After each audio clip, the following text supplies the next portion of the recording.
Welcome back to another episode of the Casey Campbell podcast. Casey Campbell with you, of course. Pleased to be joined by Spencer Pumpelly, of course, that will be driving the 08 Ford for SS Greenlight Racing this weekend in the NASCAR Xfinity Series at Portland. How's it going? It's going great. I'm super excited for this weekend. We've got a guitar collection that will rival Matt Humphrey's wall of guitars. Got a couple there. Oh, yeah, that looks awesome. So let's talk about, of course, you make your return to the Xfinity Series this weekend at Portland. You're one of the few drivers in the field that has raced at Portland in something. Of course, you mentioned you raced in SRO for a while. Of course, it used to be Pirelli World and also Pirelli World Challenge as well. Talk about that experience and what's it like to be back out in an Xfinity car again. Well, it was a new track for me back then, after racing for 27 years in sports cars, mostly in the US, you tend to go to all these tracks, not just once or twice, but multiple times. Some of them, like Sebring, you kind of get sick of because you seem like you're there every week in the winter testing. But Portland was a new experience a couple of years ago, and it's been a couple of years since I was there. But the track was fun. It was pretty tight in the first, they call it the festival curve. So you have a right-left chicane, but then the next little bit's pretty wide open and flowing, a lot of fast turns that, kind of narrow, then open back up. And there's a little right-left jog in there. Then you got one more real tight corner where I don't know if it's going to be a hard brake zone, but it'll definitely be an area where a lot of guys could pass. And the weird thing there is the track gets super wide on entry to this really tight corner. So you can see a bunch of different lines kind of taking shape there. And if you need to stick it underneath someone, you got a lot of road to go down on the inside. But at the same time, if you need to defend, you're sitting duck getting on the straightaway because you'll be so pinched. So, I can see it working a lot of different ways there. And then you got a pretty fast left to right jog before the final turn, which is a slow medium speed corner that leads on the straightaway. So putting the power down there is going to be a pretty big deal as well. But I'm excited for it, and if it rains, I never drove in the wet, so I think it'll be a new experience for almost everyone in the field, even the guys that have been there before. Yeah, there's not a lot of guys that have been there. Of course, you have, as I mentioned earlier.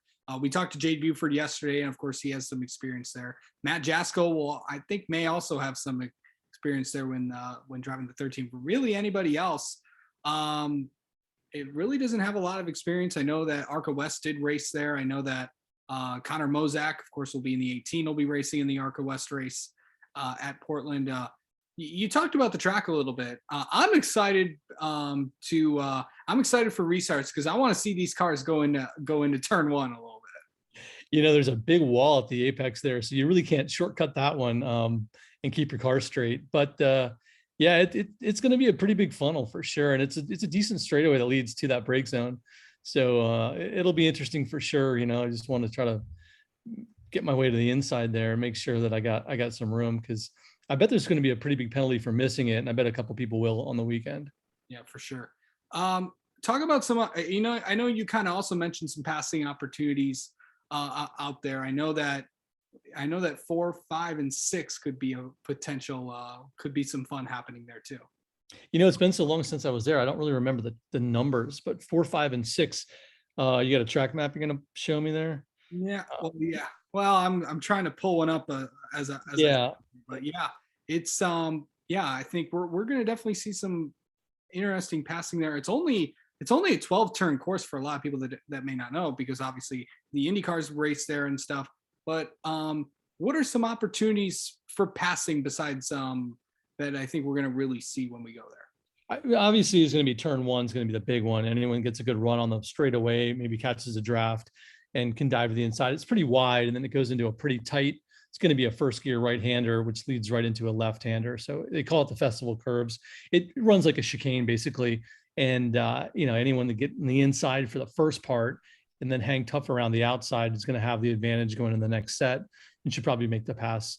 And the other one, so if I count in my head, if you're not counting the festival curves, is 1 and 2. It'd be 1, 2, 3, 4 would be the left-hander, and then 5 would be the right-hander. Turn 5 is the one, like I mentioned, it gets really wide on the way in, but it's still a tight turn.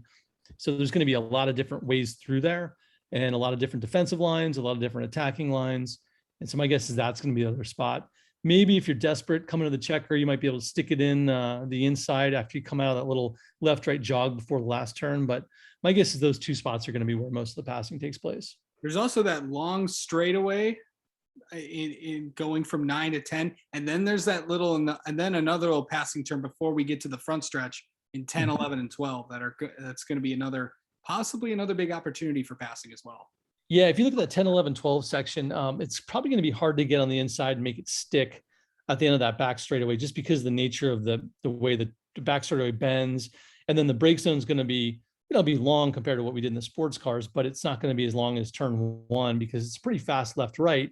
And even if you do get to the inside, unless you're clear, you're going to be stuck on the outside for the next two. So my guess is if you got a good car and you're looking to pass somebody, you probably just wait to try to get the run out of the last corner and on the straightaway. But again, we've never seen these cars race here. So I would be ready for anything. I'm always ready for anything, especially Yeah. Portland. So, I mean, after we've watched the Indy cars there for a couple of years, and of course, I watched, of course, the ARCA West cars were there for the first time in years as well. So, it's definitely going to be interesting. But what are we going to expect from a lot of guys who have not been there, or in your case, have not been there in a while, or have never been there? What are we going to expect on Saturday? So I did Coda last year, and a lot of people had not driven that track. And so in the first practice session, the guys who had experience were pretty quick. But this Xfinity field is so good, so strong. The drivers are so good. The engineers and the crews are so switched on that I'd expect by the time qualifying comes, and certainly after the first stage, that experience advantage is going to go away, given the talent in the field. And I guess we're just going to have good hard racing. Now, if it does rain, that's going to be a whole nother factor. And I think it's going to be a matter of who can kind of figure out where the grippy spots on the track are, and then kind of string that best line together and make it work. Racing in the wet's all about two things. One, visibility. Some of that the crew can help with. Some of that you just can't help because it's so much updraft and spray coming off the cars ahead of you. But the other thing is just trying to figure out what parts of the track are polished and what parts have grip. And, can you string together the best path to get the car to where it's going to stay on the road and then get around quickly. And if you can do that, the first person to figure that out is going to have a huge advantage, I think. Yeah, for sure. Is this the only Xfinity opportunity you'll have this year, or are we going to see you more in the road courses?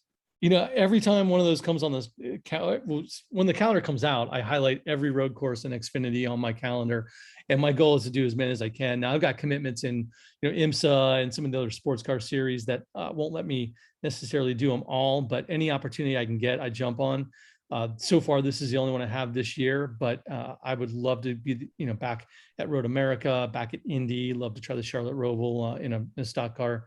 Hopefully, this is one of a couple more to come this season. For sure. Of course, and good solid performance out of there. Of course, also helping Joe Graff Jr. out with the that as well. What's it like working with another teammate again? I have yet to actually work with him before. So, but I've watched him race for a while, and I'm certainly going to be looking to him for he's got more experience with these cars, these tires. I've probably got more experience in the road courses. So hopefully we can work together and get both those cars competitive. But just having someone else to bounce off setup ideas and things like that. When I was at JD Motorsports, and we were one of 4 cars there, so we all kind of worked together, and that worked well. Hopefully we can continue that at the SS Greenlight. And also, here's another thing: a lot of people may not know this coming in, but there's no live pit stops for this race because, of course, the NASCAR, the Cup Series, and most of the pit crews will be in WWT Raceway. So that is also another thing. So passing is a major opportunity because you can't pass on pit road, like always. So it's funny for a guy like me that doesn't do these NASCAR pit stops week in and week out. One of the most nerve-wracking things about the whole weekend is that pit stop. For us, we've got the pit speed limiter. You got these lights that tell us when we're fast or slow, and we count it down. And then when you come in the pit box, you got anti-lock brakes, you got electric power steering, and you just hit the mark, and then the guys come and do the whole deal, and off you go. You got traction control when you leave the pit and everything. And these cars, as you come down pit road, you don't have the electronic limiter.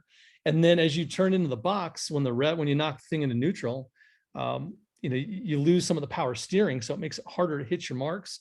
And they tell you in the NASCAR stuff, don't creep up to where you actually stop like we do in sports cars. Sports cars, we got to hit a certain mark. Then they just want you to slide in, and wherever you stop, hopefully that's the right spot. And then the guys come and do it. So It was one of the things that kind of kept me up the nights before the first ARCA race I did and the Xfinity race.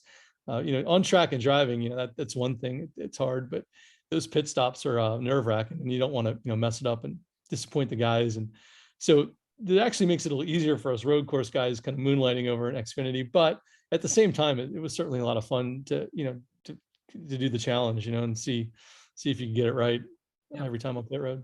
Yeah, for sure. It's definitely going to be definitely going to be interesting this weekend for these cars. First time that NASCAR is going back to the Pacific Northwest in a very long time, so it'll be fun. Spencer Pumpelly, thank you so much for coming on and talking with us, and good luck this weekend at Portland. Yeah, you bet. I appreciate you having me. Thank you.